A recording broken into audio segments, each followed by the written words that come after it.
Hey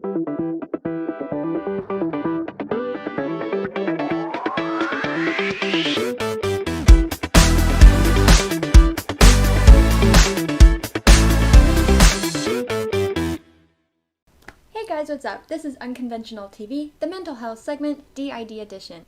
For this video, I'm going to talk about something called Dissociative Identity Disorder. Because while this disorder is getting a lot of attention and traction, it is still horribly misunderstood and represented. So for the purpose of this video, we're going to begin the first stages of understanding D.I.D.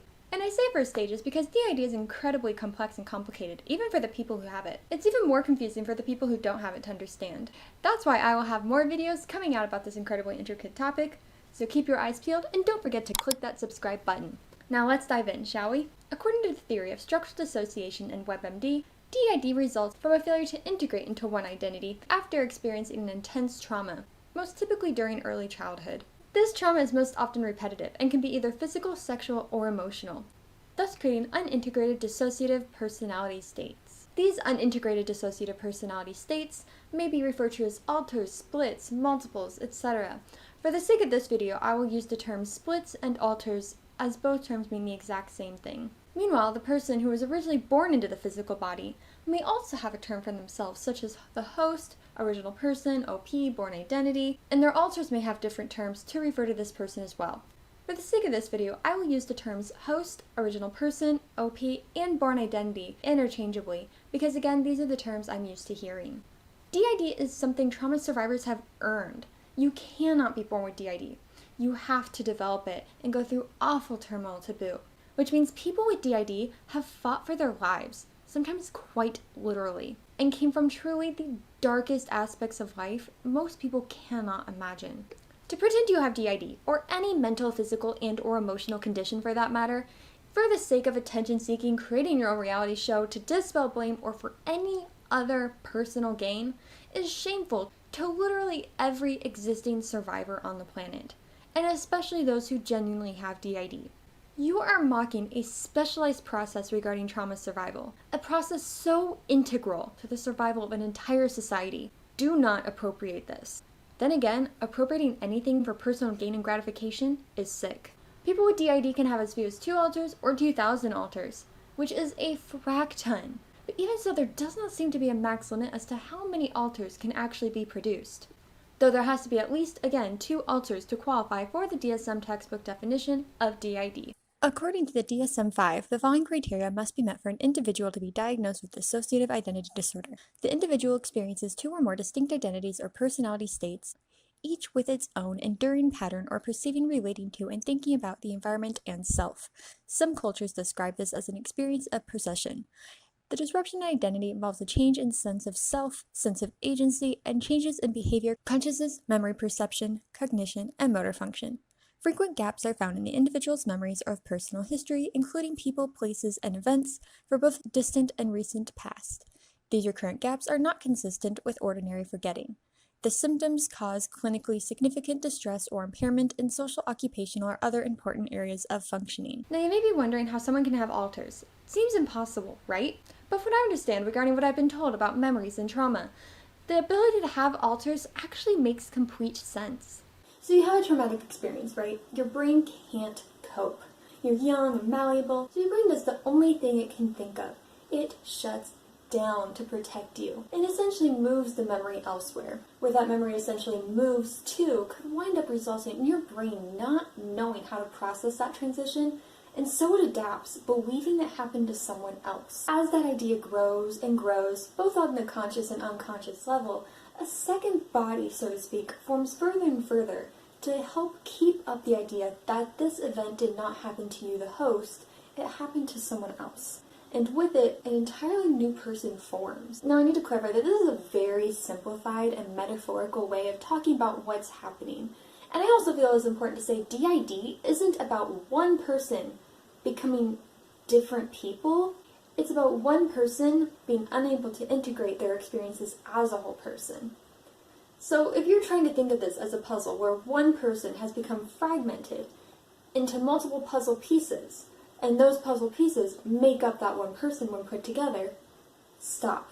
It's not one person who's become fragmented. It's multiple people who together form an internal system and work together. If anything, it's more like gears in a machine, the machine being the physical body and everyone else inside are the gears. All the alters, in addition to the original person, have their own niche, purpose, and identity. So let's say a friend of yours has D.I.D. When a switch occurs, an alter steps forward, so to speak, and starts operating the body you recognize. But the person you knew, the original person, again, meaning the person who was born into the physical body you are observing, may no longer be present. Which is a reminder that if you know someone has switched, talk to them as you would when meeting a stranger for the first time, or want to make a new friend, because that's exactly what's happening. Splits, just like the original person, have their own stories, they have their own memories, they have their own visuals of what they look like. They have their own preferences, and may even have their own individualized group of friends. Which is to say, if you are friends with the original person, and you meet one of the OP's alters, don't expect that alter to immediately trust you, or even like you. Some people with D.I.D. have a far more cooperative state of mind with their splits than other people with D.I.D. have with their splits. This is due to how much time someone has had to get acquainted with their alters and learn to work with and alongside their alters. Because that's the ultimate end goal when one has D.I.D. is to exist in a completely cooperative, communicative, and coexistent state with their split. Many therapists refer to this as the process of integration. But personally, I hate that term integration, because to me, it sounds like someone is trying to get all their splits to become one single person. Of course, that's something else entirely, and it's called absorption, but the connotation remains for me, which is why I prefer using the term coexistence instead of integration. This coexisting state is incredibly important, because the thing with D.I.D. is that all those alters are people living in your head.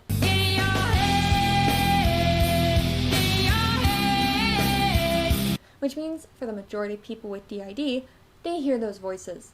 Some people with D.I.D. can hear all their alters' voices, at all freaking times. And remember, you can have anywhere from 2 alters to 2,000 alters. Yes, the host can get better at shutting their alters out. The alters can even learn how to shut themselves in, so to speak. Because that's the other thing with D.I.D. Your splits or alters, or whatever you want to call them, live within this internal realm together. Which means chaos is bound to ensue. So having an organized cooperative system for the host and splits to reside in and work with is absolutely key. Now, I really need to make a fine and prominent point that D.I.D. alters should not be feared. In fact, let me say that louder for the metaphorical people in the back. Alters should not be feared. Now, I'm sure you'll see movies like Split or Sybil and think you understand what D.I.D. is. But Hollywood has gotten the concept of D.I.D. so very, very wrong. So much so, I could do an entire video on Hollywood's take on D.I.D. and go example by example, detailing exactly why they're so grossly inaccurate. In fact, I think I'll make that one of my next goals. However, for the sake of time, I'll just say this here. What Hollywood doesn't understand about D.I.D. is that the mass majority of alters are not violent. Not to anyone outside the host, that is. Alters are 100 times more likely to hurt their host, almost always genuinely believing they're doing it for a good cause, than hurt a random stranger. The main goal for the majority of alters when people with D.I.D. is to protect, serve, and honor the host. But then, why hurt the host? Right? It falls under the mentality of I'll hurt you to protect you.